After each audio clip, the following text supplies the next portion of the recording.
আসসালামু আলাইকুম গাইস, আমি আজকে আপনাদের দেখাবো আপনারা কিভাবে মোবাইল দিয়ে একাদশ শ্রেণী বা এক্সআই ক্লাস অ্যাডমিশন করতে পারবেন। আপনাদের এই যে সেজন্য সার্চ দিতে হবে এক্সআই ক্লাস অ্যাডমিশন। এখানে দেখেন আমি এক্সআই লিখছি, এখানে চলে আসছে এক্সআই ক্লাস অ্যাডমিশন 2024। এখানে একটা সরকারি ওয়েবসাইট আছে, আপনারা এই ওয়েবসাইটে ক্লিক করবেন।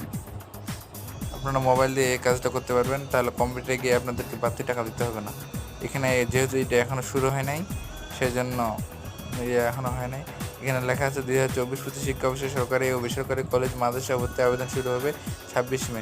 26 মে আপনারা এই ওয়েবসাইটটি খোলা পাবেন। এখানে সব ডেট দেওয়া আছে, মানে প্রথম আবেদন কখন হবে, শেষ কখন হবে, রেজাল্ট কখন দিবে, মানে লাস্ট আবেদন কত তারিখ, এরকম এগুলো সব নির্দেশনা দেওয়া আছে। আপনারা এখানে ভালো করে নেবেন, তারপরে আপনারা এখান থেকে আবেদন করতে পারবেন। তাহলে আপনাদের কম্পিউটারের দোকানে গিয়ে বাড়তি টাকা দিতে হবে না। ধন্যবাদ।